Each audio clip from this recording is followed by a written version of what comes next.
Hello, what is up, everybody? Welcome back to another episode of the Let's Slam podcast. I am your host, Baho. So, in today's episode, we are going to be talking about toxic relationships and how to deal with breakups, and also loving yourself. So, with toxic relationships, there's always that big question: why do people stay in them? So there's something that I really talk about with a lot of people when I'm trying to give them advice and try to go into a little bit of the psychology behind why we stay with toxic partners. So the first thing that I always bring up is the reward system. So the reward system is, like for an example of this would be when you do something that your toxic partner finally appreciates. Examples would be like deleting friends on your social media, changing something about your appearance, your personality through manipulation. Only then will they treat you nicely for that day or the next couple days before it goes bad again. The idea is that whenever you change a part of yourself for your partner, it'll please them, so they treat you nice for a short while until they find something else that they believe you need to change. So in a lot of cases, you keep changing yourself for that person. It conditions you to think, wow, every time I change myself, they treat me better. Perhaps if I keep changing this or that, they'll treat me better indefinitely until I no longer have to change anything. You keep doing this until you lose a large portion or all of yourself for the sake of this toxic person's self-satisfaction. A lot of times, toxic people will find things that are perfectly normal to do as something that's harmful to them because they are insecure. They don't trust you and feel the need to be in power.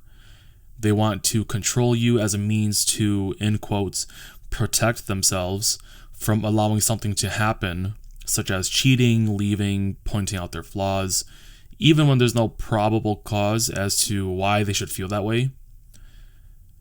It is their own type of an immoral self-defense mechanism. I want you guys to think of the reward system like a drug. You go out of your way to get something that'll give you a high. The money is what you changed about yourself. The dealer is your toxic partner, and the high or drug is when he or she treats you nicely for that short period of time. You're supplied with a hit of euphoria for a little while, then it slowly dies down until you need that high again. So you reach this all-time high, then you go back to an all-time low when your partner reaches a state of catharsis again, which in psychology, catharsis is described as an emotional release through venting out aggressive energy as a means to achieve emotional release. However, showing anger actually leads to and encourages people to become even angrier. So you're trapped in this constant cycle that is hurting you physically and mentally, the same way a drug does. This is the best possible way I could think of describing this situation. And when we reach this point of a toxic relationship, it becomes hard to leave because now you're addicted to reaching that high again as an attempt to validate yourself, your self-esteem, to validate the bad relationship that you're in, the energy you're putting into it, and so on and so forth. Now, this isn't the only reason why people stay in these types of relationships.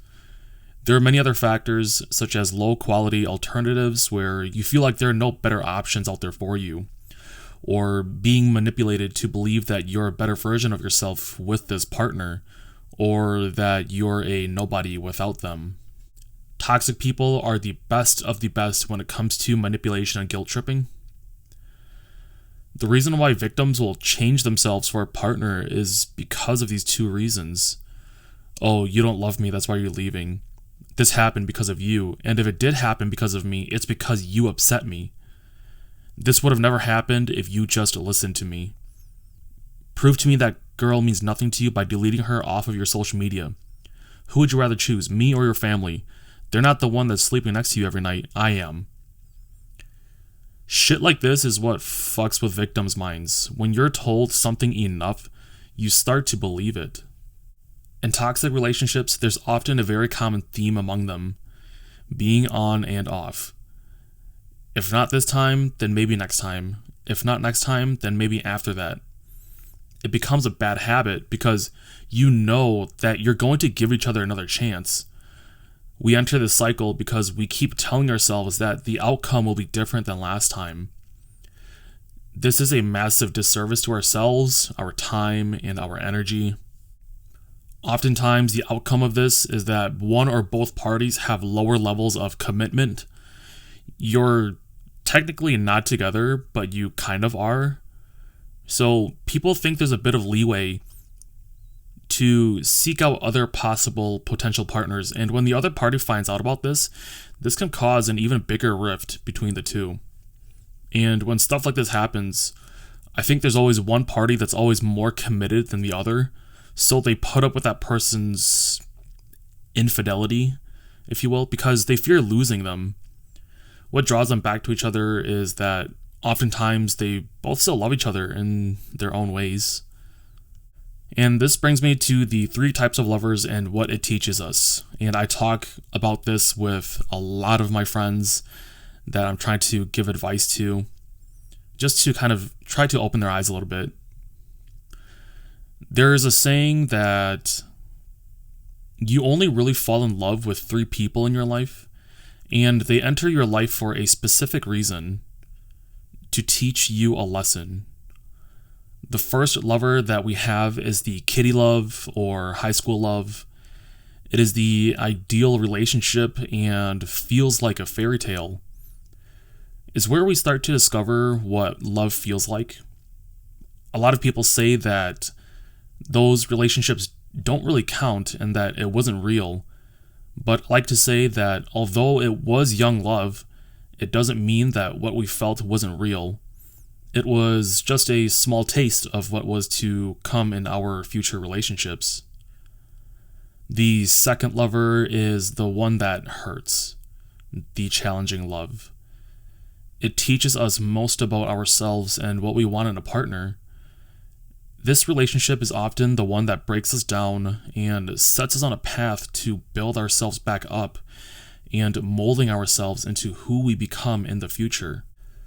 It sets the stage for us to build our resiliency, our walls, being cautious. It's the building block or template that really sets our standards. This relationship is the one that has the highs and lows that I spoke about earlier, the physical and or mental abuse. The third kind of love is the best one. It is the one we least expect and tells us why it never worked with anyone else. It's the one that lasts. Sometimes it's so good that it's hard to believe. In a way, it's almost like falling in love again in your younger years. Everything feels so right, and I really hope that we all find this kind of love sooner rather than later. And all of this is not to say that everyone needs to go through multiple relationships until they find the one. Some of us are lucky enough to find it our first time around. But for the majority of us, we don't have that luxury. And that fact makes me really grateful because I feel that that kind of experience and history is what most of us need. It's funny to think of it this way, but to me it's like graduating to the next level. You take what you learned last year and apply it to the following years and expand and improve upon it. So the main theme of this episode is leaving, or the attempt to leave and, why it's hard to leave. Leaving is hard when you have shared financial responsibilities, kids together, or have anything that has been a long-time investment. Oftentimes, it's hard to separate when you have bills that you have to pay together that you otherwise wouldn't be able to pay by yourself or separately. Couples who are struggling relationship-wise will often stay together if kids are involved. I've heard many times through TV and in real life that someone would have left their partner if they didn't have their kids. To me, this is something that needs to be addressed. I think it's so unhealthy when people stay together for the sake of their kids. I think if you love your kids and they love you, You and your kids would want you to be genuinely happy, even if that is without their mother or father. At the end of the day, all you have is yourself and your kids, and all of your happiness is what counts the most. And yes, especially your own. So don't stay with someone because you want to spare your children the heartbreak and drama of two parents going their own ways or being afraid of what friends or relatives may say about you or your family. Your kids will understand when they grow up, and if they're already at an age where they're aware of what's going on, then the best thing you can tell them is that everything is going to be okay, and explain the situation to them. They have the right to know, as, of course, they are your children, and also because this is a huge deal for them as well. You have to love yourself enough to walk away. You have to learn to let go of things that are not good for you. You can't be fighting an uphill battle for the rest of your life. We aren't put here on this earth to struggle for the remainder of our days. Love always starts with yourself. If you can't love yourself enough, then you can't love others properly, the way others want to be loved. Become your own best friend every day. Choose you every single day. Prioritize the relationship that you have with yourself. I think a good way to start loving yourself is asking if the bad can be fixed. If it can't, then what are the benefits of leaving? If the act of leaving has better options than trying to fix something, then you know where you stand. Also, ask yourself if you can fight this never-ending battle for the rest of your life. Is it even worth it? Should you even put yourself through this ordeal? If you are willing to put up with it, then why are you willing to put up with this? Is it out of love, or is it because of the fear of losing them and being alone? You have to be realistic and honest with yourself during the situation. So it's all really just a process of elimination and weighing your options. So this brings me to the next prompt: how to deal with a breakup. I'm just going off my own experience. Whenever I went through a breakup, I always allowed myself time to grieve. I isolated myself at home and was left to my thoughts. And this is okay. Just don't do it forever, And I think this is where other people fuck it up for others who are grieving for their loss. Friends and family will tell them to suck it up or tell them to move on without allowing them enough time to grieve. Your friends will try to take you out for a few beers or introduce you to a new person, and it's all out of the goodness of their hearts. But people have to realize that many a times, some of us just don't have that kind of energy or will to do that stuff directly after a breakup. Just back up for some time and allow us the time to process what just happened, what we lost. Let people grieve, accept the situation, then move on with their lives. Because if you don't, then that's how you get people who fuck around, breaking other people's hearts, or live a lie because they're not over their previous ex or heartbreak. So when you have allowed enough time to grieve, I think that's when it's a good time to go back out into the world and start having fun again.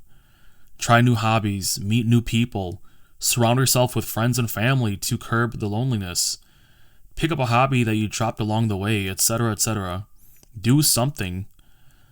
Even during this phase of healing, it's okay to still be hurt, but like I tell everyone, it takes time. Oftentimes, we find ourselves depressed because we don't think it'll get better, but take it from me, it does. Time is our best friend.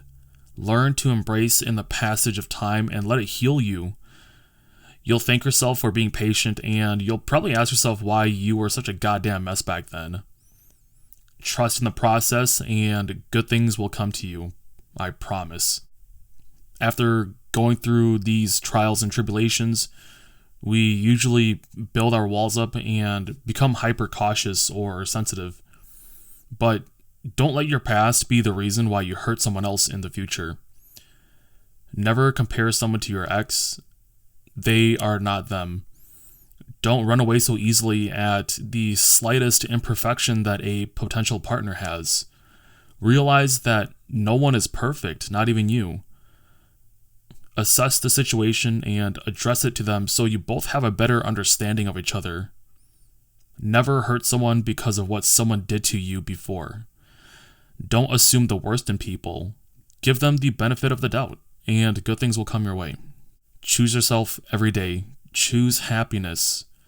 Choose your partners wisely and weigh your options. Give yourself the life and love you deserve.